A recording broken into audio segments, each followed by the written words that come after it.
Mesdames et messieurs, bonjour, bienvenue pour cette nouvelle édition de Midi au Caire. On va passer en revue les dernières nouvelles locales et on commence avec le président Abdel Fattah el-Sisi qui a reçu son homologue érythréen Issaïas Afwerki au palais d'El Tahadiyya.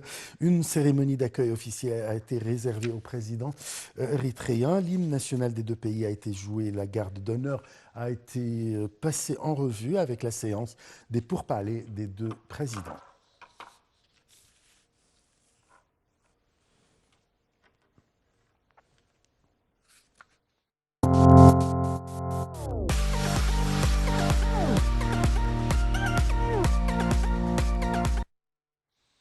Le président Abdel Fattah el-Sisi a reçu un appel téléphonique du roi Abdallah II de Jordanie. Le porte-parole officiel de la présidence de la République a déclaré que l'appel portait sur les moyens de renforcer les relations bilatérales et la coopération conjointe entre les deux pays à la lumière des liens de la fraternité historique entre leurs peuples frères. L'appel a également abordé les derniers développements de la situation dans la bande de Gaza, où on a passé en revue les efforts intensifiés visant à un cessez-le-feu.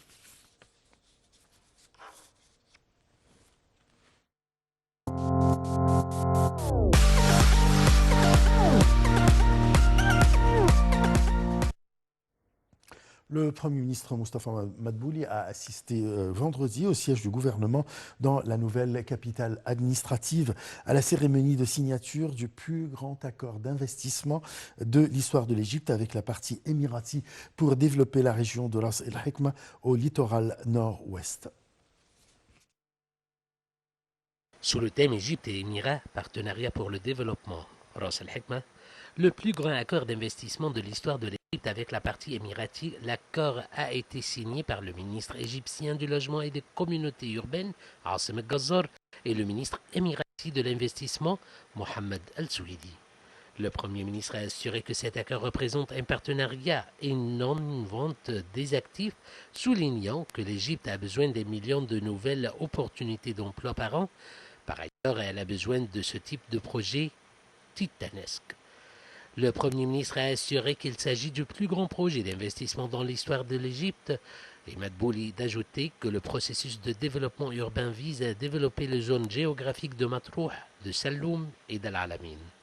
Il a poursuivi en assurant que Ras Al Hekma devrait contribuer à créer des millions d'opportunités d'emploi pour les jeunes, notant que toutes les entreprises immobilières en Égypte travailleraient dans le cadre de cet accord de partenariat.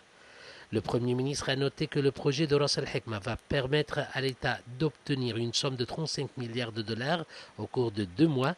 Le premier versement sera de 15 milliards de dollars dans l'espace de quelques semaines et le deuxième à hauteur de 20 milliards de dollars dans 2 mois, soulignant que l'Égypte veille à attirer des investissements étrangers directs. Il a renchéri que le projet est un partenariat entre l'Égypte et les Émirats arabes unis, adressant ses remerciements à la direction politique et au cheikh Mohammed Ben Zayed, et d'ajouter que l'État égyptien est engagé à indemniser les habitants de Matrouh financièrement. Le projet devrait comprendre la création de la holding Ras Al Hekma qui inclurait des hôtels et des projets de divertissement, outre des zones financières et d'affaires, ainsi qu'un aéroport international au sud de la ville. Et de noter que ce projet s'inscrit dans le cadre de la stratégie du gouvernement visant à augmenter les ressources de l'État en devises étrangères.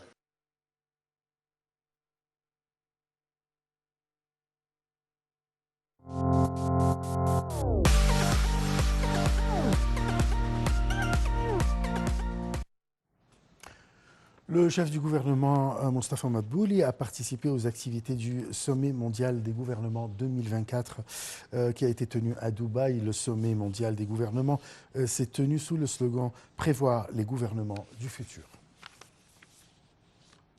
Les gouvernements arabes actuels font face à de nombreux défis alors que le monde connaît des moments critiques, ce qui montre l'importance du sommet des gouvernements tenu sous le slogan Anticiper les gouvernements futurs.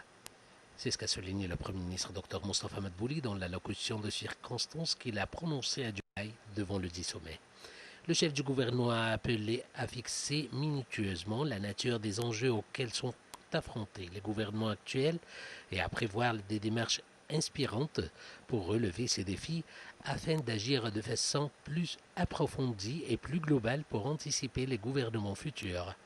Le gouvernement égyptien s'est efforcé de se fixer des priorités et des orientations stratégiques au cours de la période 2024 à 2030 afin de parvenir à une croissance économique forte, globale et durable, en mettant l'accent sur la qualité de cette croissance et en multipliant les contributions faites par les investissements et les exportations au PIB, les augmentant jusqu'à environ 50%. Les évolutions mondiales actuelles ont un impact croissant sur le financement de la croissance et du développement économique dans les pays en développement et les économies des marchés émergents confrontés à des défis sans précédent. C'est ce qu'a dit Dr Madbouli, expliquant à cet effet que le gouvernement égyptien a poursuivi son processus vers l'adoption de nombreuses réformes structurelles qui soutiennent la croissance et l'emploi, notamment en encourageant davantage de secteurs privés. Et le Premier ministre de renchérir que, dans le cadre de la stratégie d'intelligence artificielle 2030, l'Égypte vise à augmenter les taux de ces technologies pour que ses contributions atteignent environ 8% du PIB, et ce, en soutenant les compétences des cadres humains spécialisés et en développant des partenariats internationaux soutenant les stratégies et les tendances de l'État. Je confirme la résilience du secteur du tourisme face aux crises régionales et mondiales, a renchéri Dr Madbouli, soulignant l'importance économique croissante de ce secteur. Le rythme de croissance de ce secteur s'est accéléré pour atteindre 28% au cours de l'exercice 2022-2023 et des derniers 3 mois de 2023 qui ont été témoins d'une grande demande et affluence touristique, a-t-il révélé.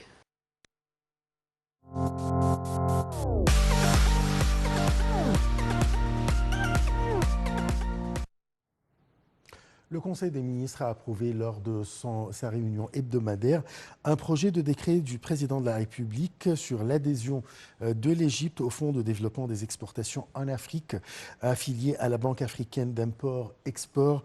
La FEDA vise à accroître et à attirer les investissements étrangers directs vers le continent noir, ce qui contribue à stimuler les investissements dans la région et à fournir le financement nécessaire pour investir dans les capitaux des entreprises et dans les infrastructures industrielles dont le continent a besoin.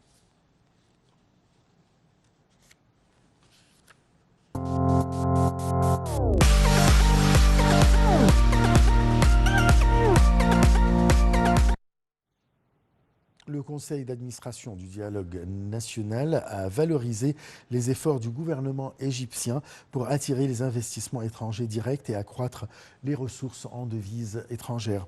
Le Conseil a salué les décisions prises par le cabinet quant à la conclusion du plus grand accord d'investissement direct avec plusieurs entités majeures, compte tenu des efforts actuels de l'État pour attirer les investissements étrangers directs et augmenter les ressources en devises.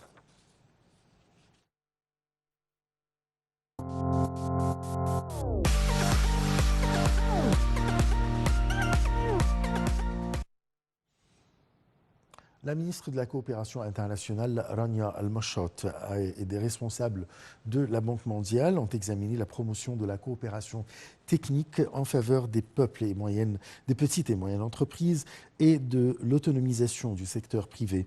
La ministre a eu une réunion avec le directeur des opérations de la Banque mondiale pour l'Égypte, le Yémen, Djibouti, le Moyen-Orient et l'Afrique du Nord, et le chef du bureau régional de la Banque mondiale en Égypte.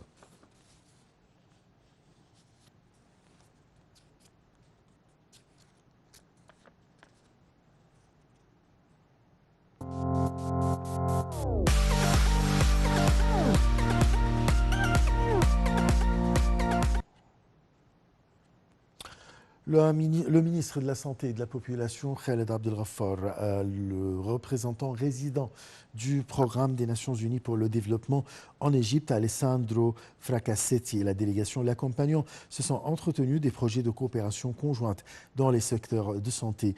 Tenue au siège du ministère dans la nouvelle capitale administrative, la réunion a porté sur le soutien au projet de développement institutionnel du secteur de santé en Égypte dans le cadre de la formulation de nouvelles structures qui répondent aux exigences de la société égyptienne afin de fournir les meilleurs services de santé aux citoyens.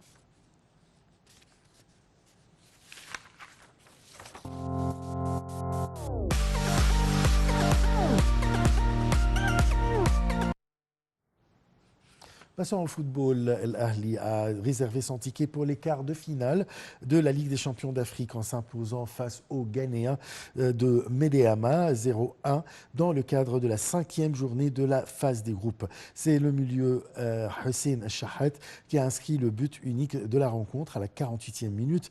Grâce à cette victoire, l'Ahli a un total de 9 points et figure en tête du groupe D qui comprend Blizdad d'Algérie, Young Africans de Tanzanie et Medeama du Ghana. L'Ahli terminera la phase de groupe en affrontant les Young Africans de Tanzanie.